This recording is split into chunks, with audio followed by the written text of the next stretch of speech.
एक राजा था। वह वैशाख माह में प्रतिदिन ब्रह्म मुहूर्त में उठकर गंगा जी में स्नान करता था। राजा का आदेश था कि मुझसे पहले गंगा जी में कोई भी स्नान नहीं करेगा। राजा जब गंगा जी में स्नान करने जाते तो उन्हें प्रतिदिन शांत जल के स्थान पर हिलता हुआ हलचल युक्त जल दिखाई देता था। तो राजा को संदेह होता था कि निश्चय ही मुझसे पहले कोई प्रतिदिन गंगा जी में स्नान करता है। अतः राजा ने नदी के तट पर पहरेदार बिठा दिए। गंगा जी के तट पर एक वृक्ष था, उस पर एक बंदरिया रहती थी। वह प्रतिदिन राजा के स्नान करने से पूर्व स्नान करके वृक्ष पर चढ़कर बैठ जाती थी। इस प्रकार होते होते पूरा वैशाख माह व्यतीत हो गया, किंतु अंतिम दिन राजा के सिपाही ने देख लिया और उस बंदरिया को पकड़कर राजा के पास ले गए और कहा कि यह बंदरिया आपसे पूर्व प्रतिदिन गंगा जी में स्नान करती है। उधर राजा की प्रतिज्ञा थी कि यदि कोई भी स्त्री मुझसे पूर्व स्नान करती होगी तो मैं उससे विवाह कर लूंगा। इसलिए राजा को बांदरी के साथ विवाह करना ही पड़ा। वैशाख स्नान के पुण्य से बंदरी के गर्भ ठहर गया। 9 माह पूर्व होने पर बंदरी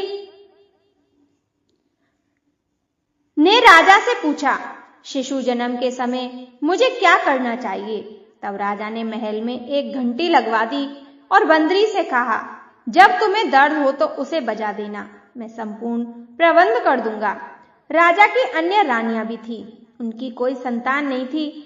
बांदरी को गर्व है, यह समाचार जानकर अन्य रानियां मनी मन बांदरी से ईर्ष्या करने लगी और भावी संतान का नाश करने हेतु विभिन्न योजनाएं बनाने लगी। घंटी लगी देखकर एक रानी ने घंटी से इसका कारण पूछा।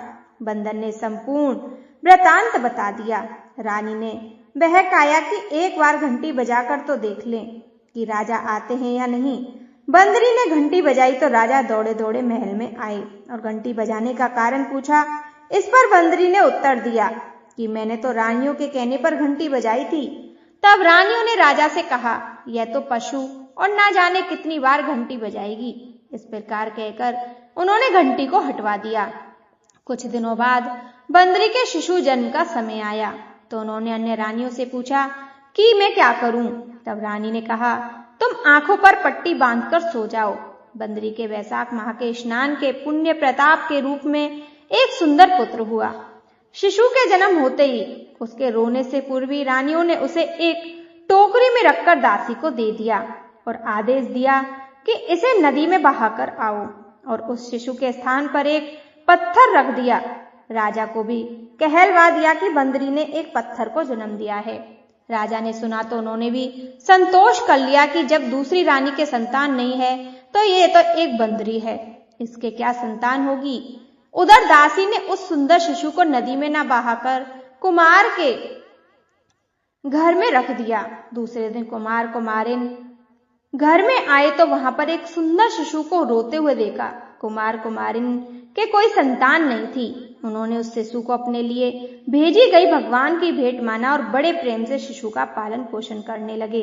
कुछ बड़ा होने पर बालक को यह ज्ञात हुआ कि वह रानी बंदरी का पुत्र है, जिसको रानियों ने मरवाना चाहा था। एक दिन वह बालक कुमार के बनाए हुए मिट्टी के हाथी घोड़े लेकर पनघट पर जा बैठा और दासियों को देखकर कहने लगा, आओ रे मेरे मिट्टी के हाथी घोड़े, पानी पियो। जब दासियों ने यह बात सुनी तो वह हंसने लगी और बोली, अरे मूर्ख, कभी मिट्टी के हाथी घोड़े भी पानी पीते हैं क्या? इस पर बालक ने कहा, कभी बंदरी के भी पत्थर जन्म लेता है क्या? उस बालक की यह बात दासियों ने जाकर महल में कही। तब रानियों ने दूसरे दिन विष मिलाकर लड्डू भेज दिए। ईश्वर की कृपा से लड्डू गोंद और बादाम के हो गए और उन लड्डू को खाने से उस लड़के की मृत्यु नहीं हुई।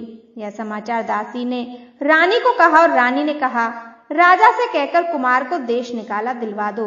कुमार वन में रहने लगा। तत्पश्चात अगले वर्ष चैत्र मास में माता गणगौर के पूजन का दिन आया। वह बंदरी का पुत्र 108 करवे और 108 गोली लेकर जब घड़े में पानी भरकर बगीचे के बाहर बैठ गया, उधर राजा की ओर साहूकार की पुत्रियां गणगौर बचाने के लिए मिट्टी लेने आई।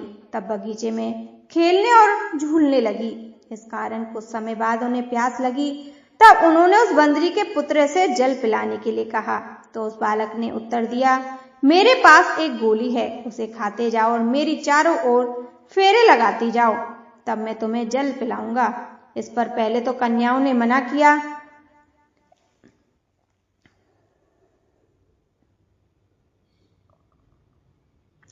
किंतु प्यास तीव्र होने के कारण मान गई। इस प्रकार गोली खाने और उस युवक के साथ फेरे लेने से वह गर्भवती हो गई।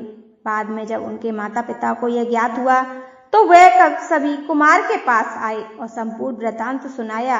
कहा, तेरे पुत्र ने हमारी कन्याओं से विवाह किया है, अब तुम्हें इन्हें अपने पास रखना होगा।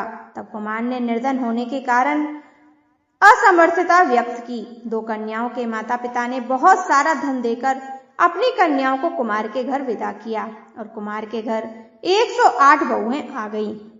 कालांतर में उनके 108 ही पोते हो गए।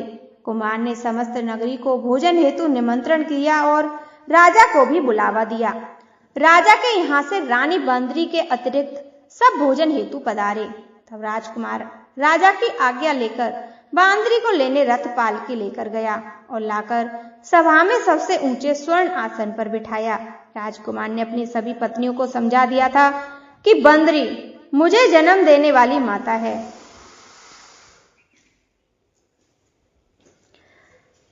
एक एक बहू रानी बंदरी के चरण स्पर्श करती गई और एक एक सोने का सिक्का और पोते को गोद में देती गई।